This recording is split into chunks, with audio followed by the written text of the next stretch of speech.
ok? Está em dia? Como é que está? Estou com 66 anos. Problemas, né, são naturais da idade, começam a aparecer. Tive um caso gravíssimo de aderência. Isso é reflexo ainda da facada, porque eu fiz quatro grandes cirurgias, e duas delas, todo o intestino foi colocado para fora. Então a aderência é uma coisa que eu vou ter que conviver com ela, e ela também é reflexo da alimentação.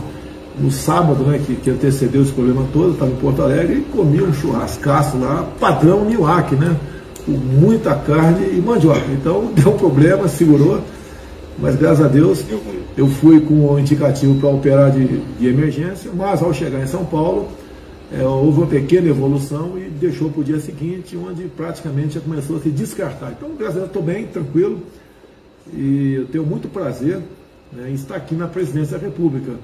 A missão não é fácil, mas temos bons assessores, bons ministros, como a ministra Tereza Cristina, que é de Mato Grosso do Sul, que nos ajudam e muito a colocar as políticas nossas em funcionamento.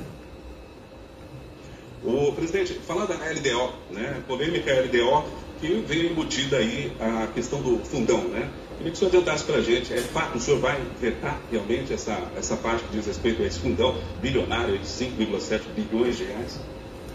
Uma importância enorme realmente, né? 5,7 bilhões para você fazer campanha com dinheiro público é uma coisa bastante complicada. A LDO tem mais ou menos 1 quilo, né, a lei como um todo, e lá no meio tinha isso. Então os parlamentares votaram a LDO, porque a gente precisava dela, e no meio estava lá esse fundão. Foi pedido destaque para votar em separado, mas por uma manobra regimental, o presidente em exercício da Câmara atrotelou e não deixou que isso fosse votado. E recaiu sobre os parlamentares que votaram favoravelmente a LDO o ônus de ter aprovado o fundão, o que lamentavelmente é um grande equívoco. Então eu tenho eximido de responsabilidade esses parlamentares e jogo a responsabilidade em cima do presidente em exercício no momento da votação da LDO. Agora, da minha parte, sim, eu teria obrigação de sancionar se o montante levasse em conta o gasto na campanha anterior mais a inflação. Daí, para seguir o artigo 85 da Constituição, seria obrigado a sancionar. Você pode ver, qualquer deputado ou senador, ele votando sim ou não interessa com a matéria, ele não responde nada por isso. Eles são invioláveis por palavras, opiniões e votos. Eu aqui não. Eu não posso vetar ou sancionar o que veio na minha cabeça, o que eu acho melhor. Não, eu tenho que seguir, primeiro momento, a questão da constitucionalidade da proposta. E depois, se há algum veto por parte da economia. Porque, por exemplo, há poucos dias, né, poucas semanas, aprovaram um projeto da internet para todas as escolas. Bacana. Só que o custo disso é de 3,5 bilhões de reais. E o parlamentar que teve essa brilhante ideia, né, que é muito bom para ganhar voto e simpatia, não apresentou a fonte de custeio para isso. Então, sou obrigado a vetar por uma questão de obediência à lei de responsabilidade fiscal. Então, o ônus de vetar o projeto recai para mim. E o parlamentar lá, os parlamentares faturam.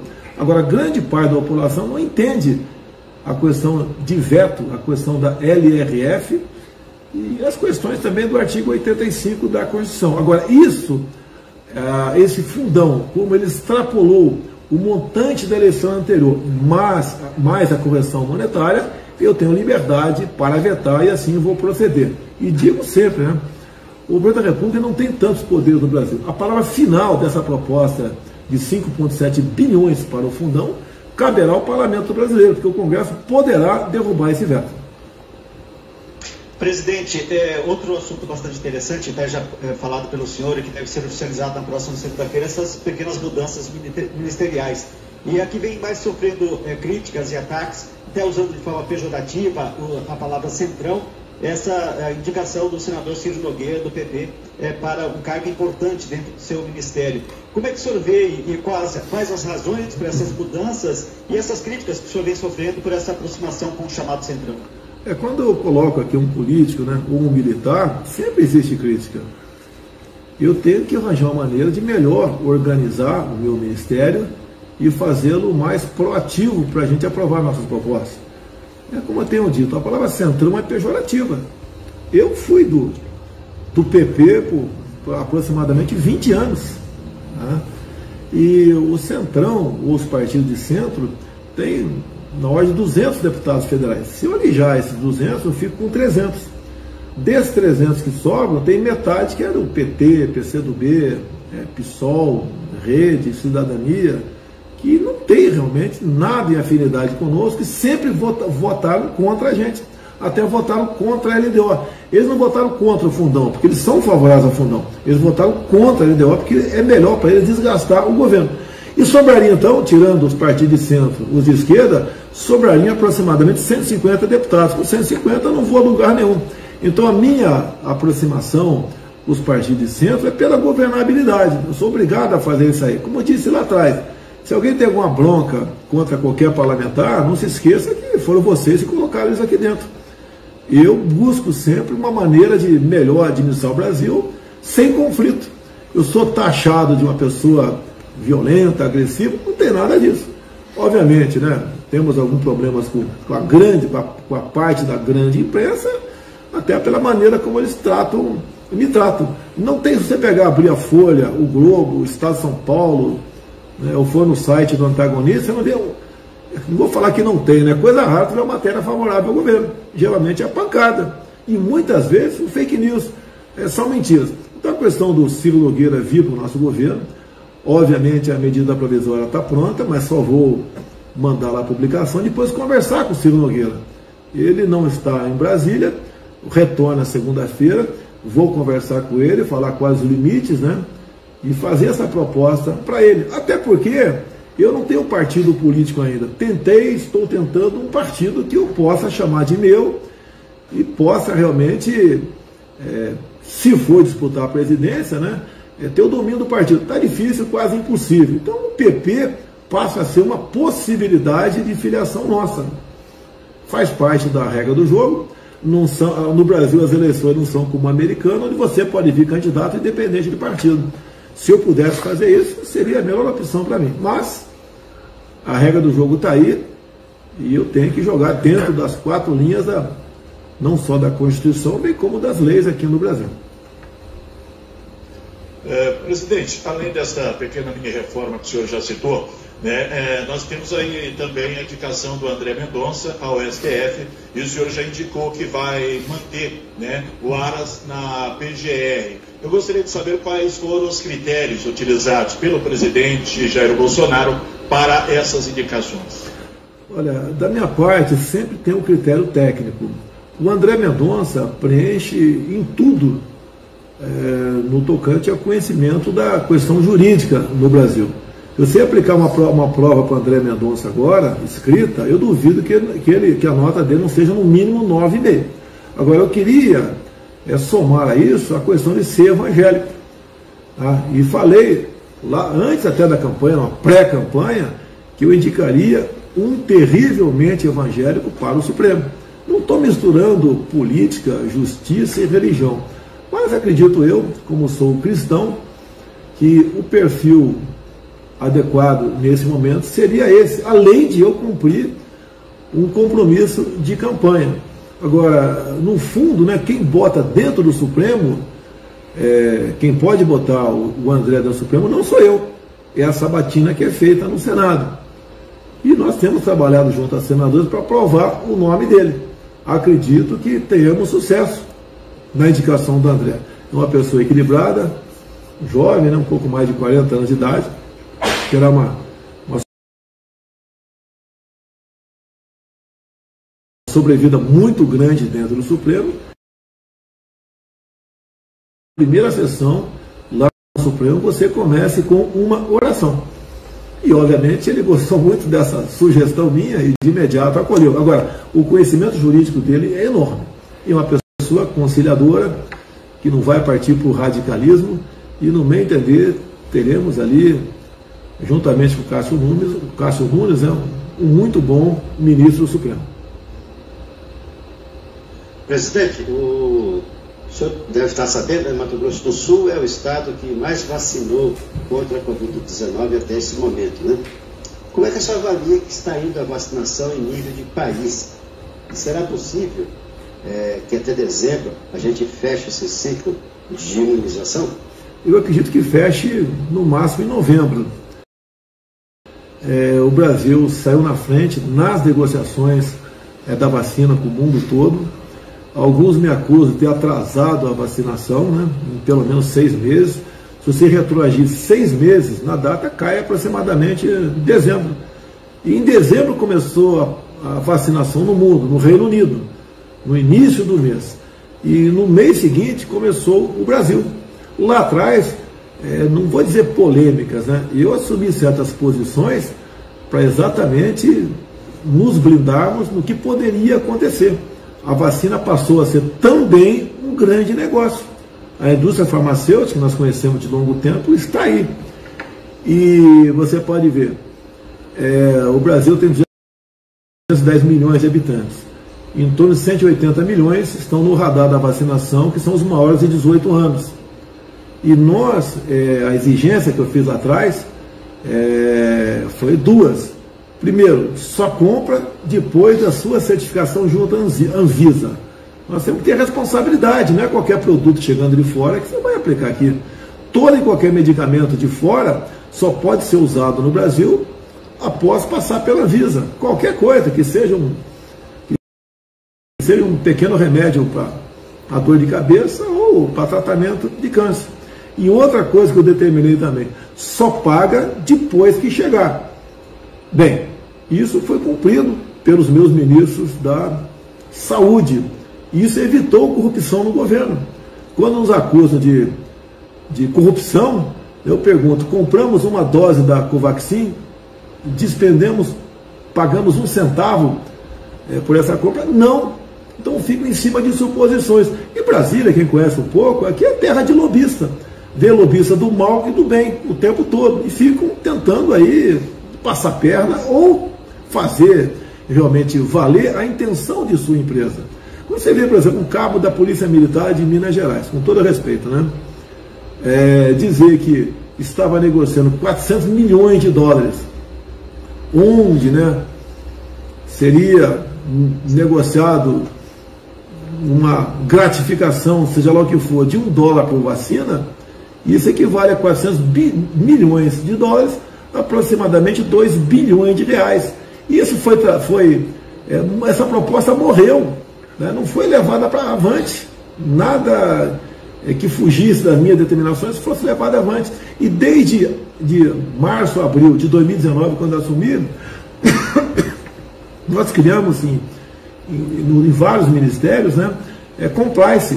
Você não tem como vencer uma etapa dessa sem passar por filtros rigorosos dentro do próprio Ministério. E também, fora do Ministério, nós temos a Controladoria Geral da União, que é o ministro Wagner Rosário, um capitão da Academia Militar das Agulhas Negras, que é o ministro, um garoto nota 10, que estou esperando a hora de ele ser convocado para falar na CPI. E você vê, temos dificuldade de botar gente nossa para falar na CPI. A CPI foi criada para tentar desgastar o governo, ou a serviço de alguém. Não posso confirmar isso aí. Mas você pode ver, há 2 dias eu tenho falado que recebemos proposta da Sinopharm para vender a vacina Coronavac diretamente da China por $5, enquanto o Butantan nos cobra $10. Alguma coisa está acontecendo. Então nós oficiamos o nosso querido Butantan para explicar, nos dar aí a planilha de preço dessa vacina, que eles sempre negaram para nós. Mas com essa proposta nova da Sinopharm, o que eu conversei com o Queiroga? Primeira coisa, oficia a CGU, oficia o Ministério da Justiça e oficia também o TCU. Nós apurarmos isso daí, porque eu não quero acusar o Butantan de fazer nada errado. Aguardamos a planilha de preço deles, sempre negada para nós, quem sabe justifique. Nós pagamos $10, aquilo que nos foi oferecido por 5. Então essas questões, duvido que a CPI apure. O próprio Renan Calheiros disse no início da CPI que a mesma não investigaria desvio de recursos. Você pode ver, o senhor Carlos Gabas, que é o executivo do consórcio do Nordeste, sumiu com 49 milhões de reais para comprar respiradores e nenhum estado do Nordeste recebeu um respirador sequer. Ele não quer apurar isso aí. Já foi colocado em votação a convocação do senhor Carlos Gapas, ele não admite. E fica em cima de suposições, sempre acusando o governo. Primeiro acusa a gente de ter um gabinete, um ministério paralelo. Ora as bolas, eu converso com todo mundo. Se aí entre vocês quatro tiver alguém que entenda do assunto, né, eu converso com vocês. Depois nos acusou de estar aí dando uma atenção muito especial para algo, segundo eles, né, de não comprovada certificação científica, a quase a hidroxicloroquina. Uma CPI que também depois vai para o lado de apurar contratos inexistentes e buscam todo o tempo desgastar o governo. Você pode ver, uma das últimas ações dele foi fazer um arrazoado de perguntas, né? Vieram aqui, não falaram comigo, ficaram fazendo um carnaval na imprensa aqui embaixo para eu responder rapidamente vários questionamentos da CPI. Eu não vou respondê-los. Eu não tenho essa obrigação. E outra, poderiam me pedir uma audiência, eu conversaria com eles. Agora, nós sabemos qual a intenção de Renan Calheiros, Omar Aziz e Randolph Rodrigues. Então a questão das vacinas está indo muito bem no Brasil. Eu espero no máximo em novembro está concluída aqui aos voluntários, deixar bem claro, da minha parte, ninguém será obrigado a tomar a vacina, é se imunizar. Agora, a vacina, como a Coronavac, ainda não tem não está cientificamente comprovado. Como é que pode alguém querer obrigar alguém a tomar algo que não está comprovado cientificamente? Por outro lado, o tratamento precoce, como temos aí o deputado de Mato Grosso do Sul, doutor Vando, né, ele defende o tratamento precoce. Digo mais, é obrigação do médico buscar uma alternativa para alguém que está sofrendo. E não usar o protocolo Mandetta, que é vá para casa, quando sentir falta de ar, procura o médico. Eu perguntei para ele, Mandetta, procurar o médico para quê? Para ser entubado? Essa é a solução? Eu até dei um exemplo, que eu sou mergulhador profissional, formado pelo grupamento de busca e salvamento do Rio de Janeiro. Você está numa missão, né, 30, 40 metros de profundidade. Se você tiver que chupar o ar do cilindro, né, e inspirar fazendo força, você não vai retornar à superfície, você vai morrer no meio do caminho. Só um milagre pode te salvar. É a mesma coisa a questão de não buscar uma alternativa para o tratamento precoce. Eu sou um exemplo disso. Eu passei mal, o médico aqui da presidência constatou, né, sintomas de Covid, tomei imediatamente hidroxicloroquina, fiz o exame, deu positivo, e no dia seguinte estava bem, não senti mais nada. Cumpri a regra do isolamento, né, foi 19 dias, trabalhei normalmente, mas não senti absolutamente nada. No meu prédio aqui, umas 200 pessoas pegaram a Covid, e todos se trataram de forma precoce, e ninguém sequer foi para o hospital. Agora, para vocês passarem para outra pergunta, que raio de decisão é essa que alguns médicos e alguns entendidos da imprensa dizem que você só pode se tratar depois que o paciente chegar à fase hospitalar? Uma senhora com câncer, um homem com problema de próstata, tem que se tratar imediatamente, senão eles morrem. Porque para esse caso em si, você tem que ir para casa. Busca uma alternativa. A parte considerável dos remédios no Brasil foi descoberto por acaso, até o para disfunção erétil, foi por acaso, ou pela observação. Estava sendo usado um medicamento para determinada coisa, e percebeu-se que os velhinhos lá começaram a se empolgar quando passava aí alguém do sexo oposto perto dele, e descobriram isso aí. Assim, por exemplo, na Guerra do Pacífico, o homem chegava ferido, não tinha como receber sangue de terceiros, porque não tinha mais voluntários para isso, e o médico resolveu aplicar água de coco na veia dele, e deu certo. Se fosse esperar uma comprovação científica, quantos teriam morrido lá? Bem, é a mesma coisa no Brasil. O tratamento precoce tem dado certo. O doutor Ovando, aí, nosso deputado federal, tem defendido isso daí, e nós temos a obrigação de buscar alternativas para isso. Quero parabenizar o Senado norte-americano, que faz um brilhante trabalho na questão da Covid. Lá eles batem muito na origem do vírus e também falam em tratamento precoce. Muitos senadores norte-americanos, diferente do G7 aqui da CPI, diz que pelo menos 60% dos óbitos nos Estados Unidos poderiam ter sido evitados se aplicasse lá o tratamento precoce. 9 horas e 46 minutos da manhã, por aqui o programa Espaço Aberto. Nós estamos aqui num bate-papo, numa entrevista com o presidente da República, Jair Bolsonaro. Presidente, falar de voto auditável, né? Essa é uma bandeira que o senhor defende de longa data. Há muito tempo o senhor defende que o voto possa ser comprovado, que ele possa ser auditado. Mas recentemente o senhor disse uma frase: ou fazemos eleições limpas no Brasil, ou não temos eleições. Queria que você definisse o que exatamente o senhor quis dizer com essa frase. Olha, eleições que não sejam limpas não são eleições. Essa bandeira não é defendida por mim. Sempre foi defendido por pelo menos 90% dos parlamentares. Porque de uma hora para outra, alguns parlamentares mudaram de opinião. Depois de receber a visita do ministro, presidente do TSE, e também integrante do Supremo Tribunal Federal, Luiz Barroso. Depois disso, líderes partidários começaram a trocar membros da comissão especial que analisava o voto impresso, ou voto auditável. De modo que, hoje em dia, se botar em votação, ele não passa na comissão. Agora, quem é contra eleições seguramente limpas e transparentes? Só quem tem interesses escusos nas mesmas.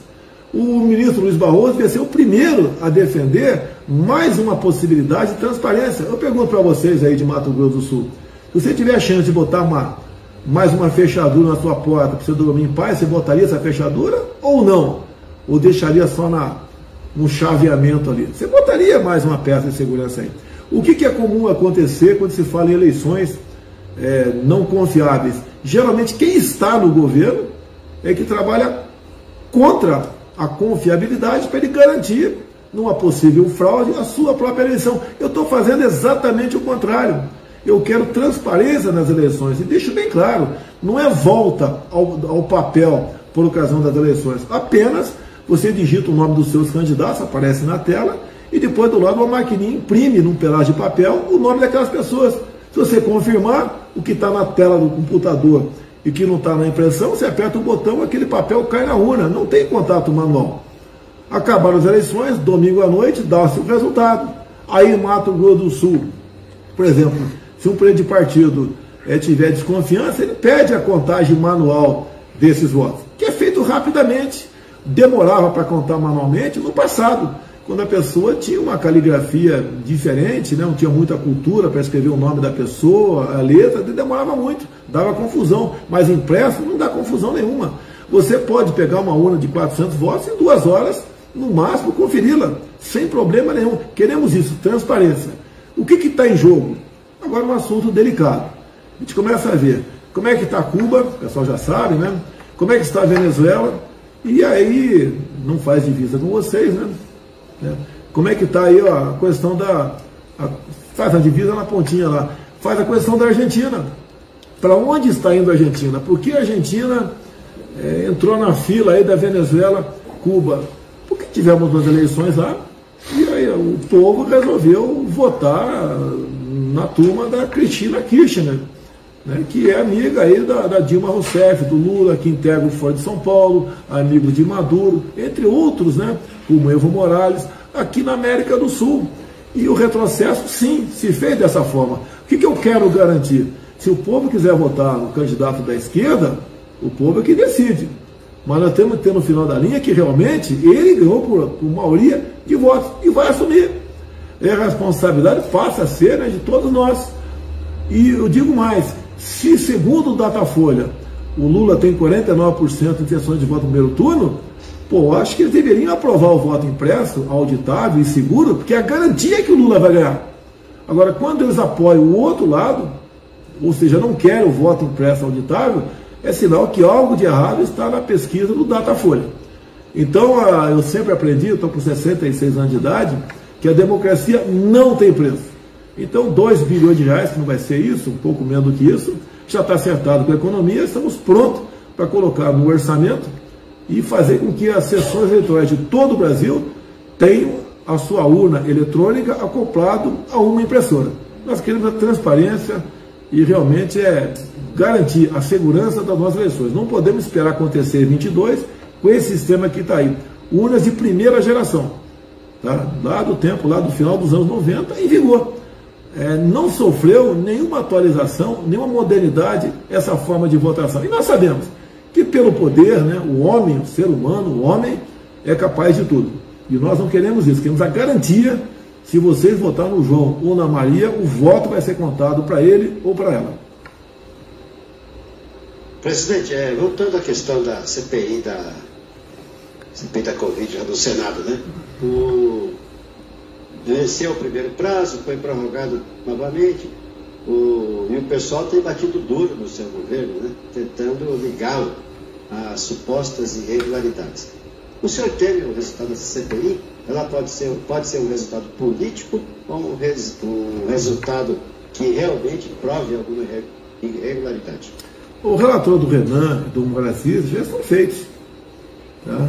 Ele vai, o caminho natural é o resultado encaminhar para o Ministério Público.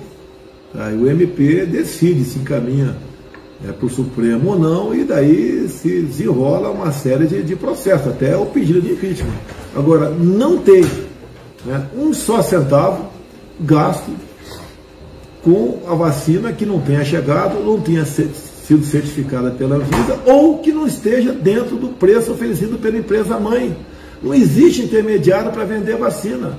Agora, intermediários existem, como eu disse, os maus lobistas, para qualquer negócio. Então não é porque uma pessoa reuniu-se num restaurante e falou em propina, e olha só, reunir em restaurante e falar em propina. Não tem cabimento isso. Geralmente isso acontece, né? Quando acontece é pelado dentro da piscina. Então fica o tempo todo achando, vai comprar. No passado, olha só como se desmascara tudo isso aí, falando aí de forma documental. Emendas do senador Omar Aziz e de Renildo Calheiros, do PCdoB, que é irmão do Renan Calheiros, tendo como relator uma proposta nossa, que tratava de saúde, relatada pelo senhor Randolfo Rodrigues. Eles queriam que estados e municípios também comprassem vacina sem a certificação da Anvisa e sem como é que é a pesquisa? Fugiu a cabeça aqui? E sem licitação, obrigado. E sem licitação. Imagina a festa que seria.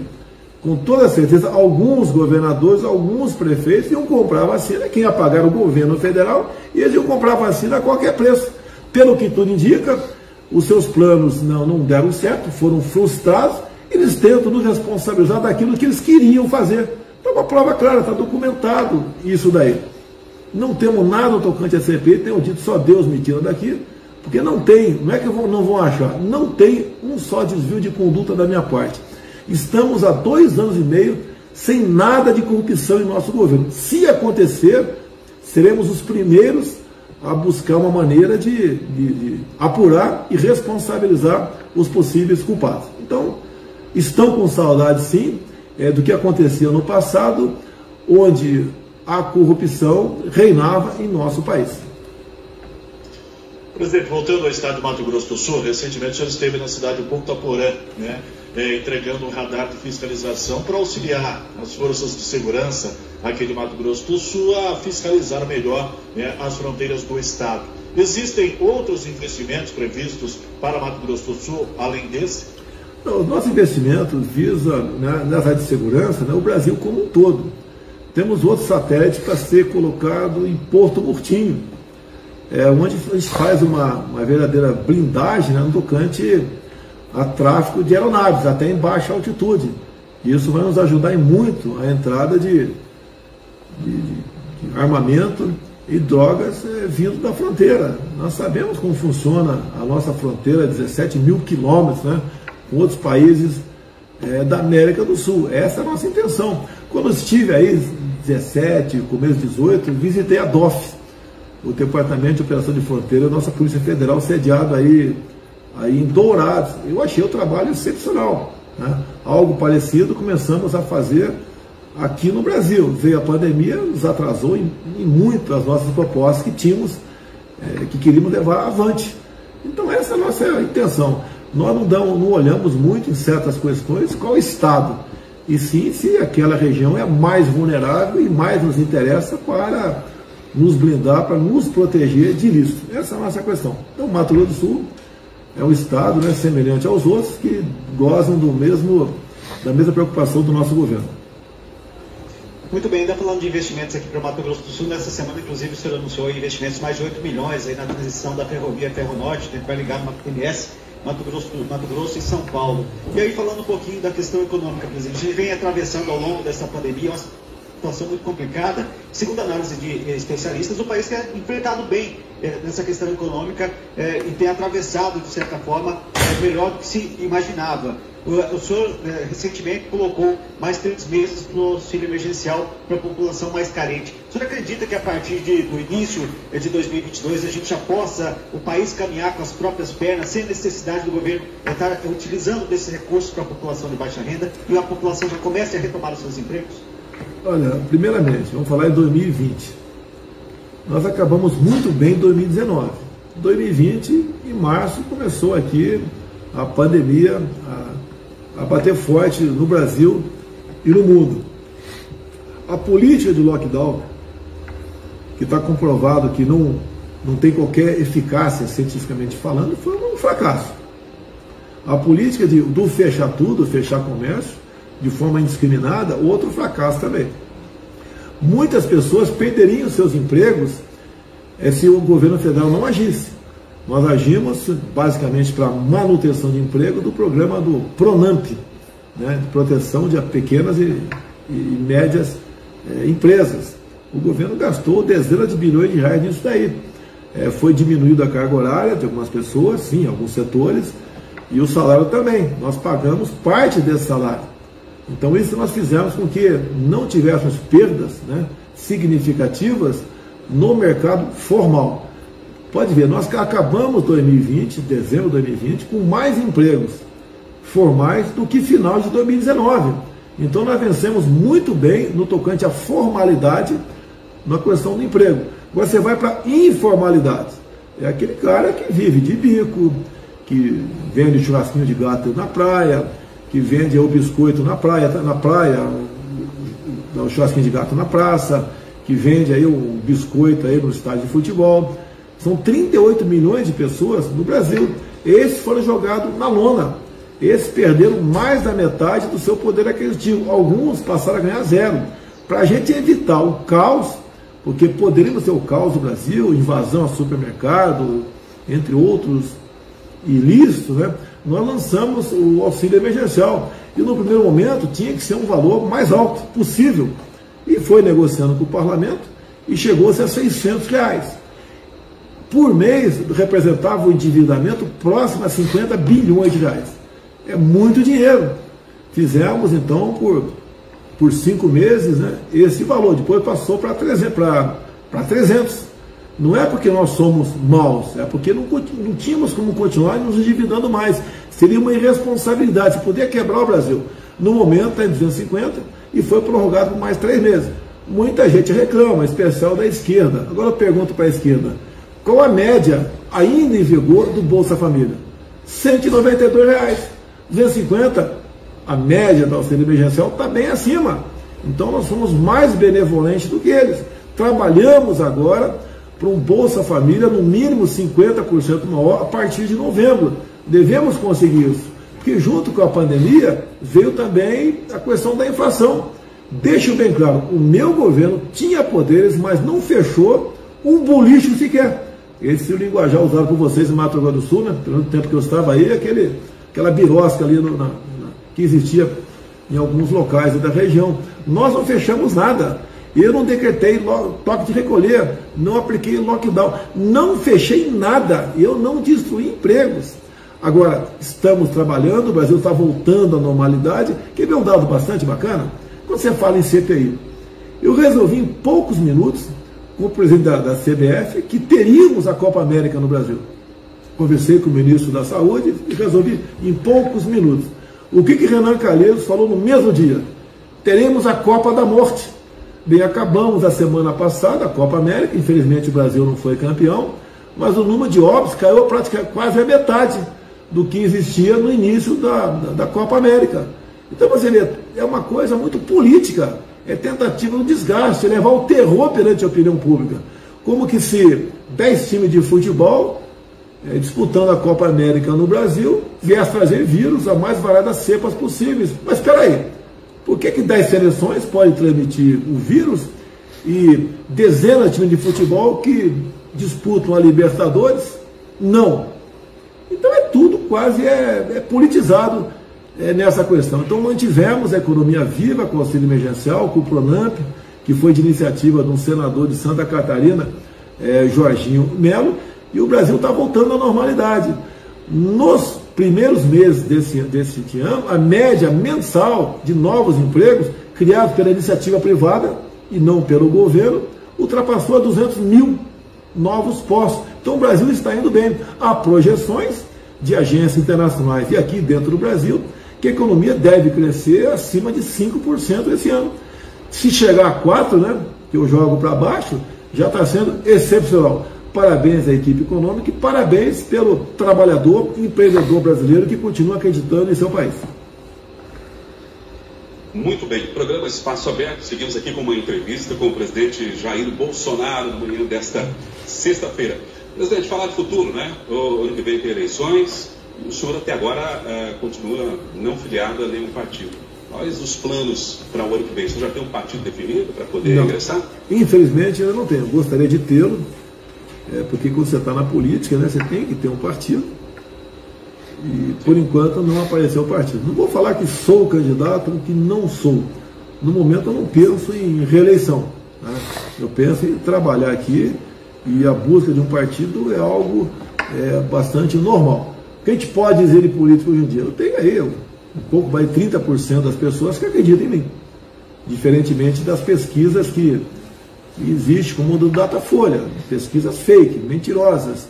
Eu vou para qualquer lugar do Brasil, quando tive na questão do radar em Ponta Porã, quando tive também na entrega de títulos numa região aí próxima a Cidrolândia, eu fui muito bem recebido, assim como você é recebido em qualquer lugar do Brasil. Já o outro cara, né, que já foi presidente por 2 vezes, não pode ir na esquina para entrar na padaria, que vai ser hostilizado, vai ser vaiado. Então o que nós queremos para o Brasil? Eleições limpas, e da minha parte, se eu vier candidato, o pessoal possa comparar os meus 4 anos com os 8 anos do nosso opositor e decidir da melhor maneira possível. Presidente, no início da sua fala aqui, o senhor falou do carinho, do conhecimento do Estado de Mato Grosso do Sul. A gente sempre percebeu isso, o senhor sempre fala muito bem do Estado, inclusive dentro da sua equipe, com ministérios importantes ocupados por políticos aqui do Estado, por ter passado por aqui. O senhor se sente também um pouco sul-mato-grossense, presidente? Há bastante, né? Conheci o Tereré aí em Niuaque, fazia minhas compras todo mês, né? Aí em Ponta Porã, às vezes em Bela Vista, é um pouquinho mais caro, mas ia para lá também. Andava pela fronteira, conheci muito essa região, muito churrasco, a carne era metade do preço daqui dos grandes centros, que era vendida aí. Tínhamos também a nossa macaxeira, a mandioca, pescava, não tinha muito peixe, mas pegava os curimbatá ali no rio Niuaque. Alguns pegavam com o revólver TA-38, né, para diversão até. Ficava esperando ali perto de uma árvore quietinho, dava 5, 6 minutos, aparecia o cardume de curimbatá, tu pegava o melhor, dava um tiro de TA na cabeça, pulava dentro d'água. Fiz muito exercício na região de Betione, lá perto de Miranda, quanto tenente do Exército aí. Foi uma vida... Cheguei solteiro em Niuaque, tá? Conheci o projeto Rondon pessoalmente. Em Niuaque existia naquele tempo. Hoje estamos abrindo um canal com o Estado de Israel. Pretendemos fazer o projeto Rondon nosso com Israel, em torno de 25 garotos. A gente pretende lançar todos os meses para Israel, para aprender lá como é que é a agricultura no deserto, a piscicultura onde não tem peixe, bem como a questão de medicina. Então 5, 6 pontos importantes. Pretendemos abrir essa fronteira. O critério para a escolha da garotada vai ser dentro da universidade, com uma condição que fale inglês, e pretendemos abrir novos horizontes, apesar de sabermos muito bem que a questão da agricultura, o Brasil é pioneiro do mundo todo. Começa lá com Aulice Pauliné lá atrás, e eu ouso dizer, continua com a Tereza Cristina agora aqui, uma gratíssima surpresa para todos nós. Agradecemos o homem e as mulheres do campo que mantiveram a nossa economia viva. Isso é muito bacana. E, obviamente, por ter a Tereza Cristina com a minha liderança no estado de Mato Grosso do Sul, eu fico muito feliz. E eu tenho certeza que a política, a partir do ano que vem, sem querer criticar ninguém no estado, dará um salto muito grande com a Tereza Cristina aí, estando aí na vanguarda desse movimento, nesse estado maravilhoso que mora no meu coração e que realmente nunca mais esquecerei pela minha querida Niuaque. Muito bem, 10 horas 6 minutos. Sabemos que a agenda deve ser bastante concorrida, né, presidente? Então nós estamos chegando ao final dessa entrevista. Queremos agradecer aqui em nome de toda a nossa equipe, a nossa bancada aqui, o Cícero, o Paulo, o Daniel Santos e a mim também, por essa entrevista aqui no programa Espaço Aberto. Também queremos agradecer em nome da 92, da direção da casa, o Mauro Alcântara, que possibilitou a realização dessa entrevista, e fiquem à disposição. Aliás, a 92 estará sempre à disposição, se eu precisar, peça para a sua equipe entrar em contato e a gente coloca o senhor aqui para falar com a gente. Muito obrigado, queria que o senhor deixasse a sua última mensagem aqui. Presidente, antes do senhor encerrar, só queria lembrar que em 2018, quando o senhor esteve aqui, candidato a presidente, o senhor chegou aqui em Dourados, tal, o tempo estava bom, pegou uma chuva lascada, tomou, ficou molhado, ensopado. Eu fiquei... Sindicato Rural, teve a reunião. Sim, eu fiquei em cima da viatura. Estamos aqui há 41 dias sem chuva. Opa, eu acho que eu vou dar uma chegadinha. Realmente, né? Quando eu estive aqui em Mato Grosso, eu acho que esqueci o nome da cidade aqui, estava há muito tempo sem chover. Quando eu entrei no avião para retornar para Brasília, caiu um pé d'água enorme. Peguei aquela chuva em cima de um carro aberto, não fui para dentro do carro e cheguei todo molhado lá no Sindicato Rural. Quero agradecer a vocês pela oportunidade, pela gentileza e pela qualidade das perguntas. Uma coisa que raramente eu faço. Uma pessoa marcou muito a minha vida em Niuaque, quando era tenente aí. O meu soldado Portela. Eu queria nesse momento mandar um abraço ao soldado Portela, que se estenda a todo o nosso Mato Grosso do Sul, porque é um grande amigo que eu fiz naquela oportunidade e continua no meu coração até os dias de hoje. Muito obrigado a todos.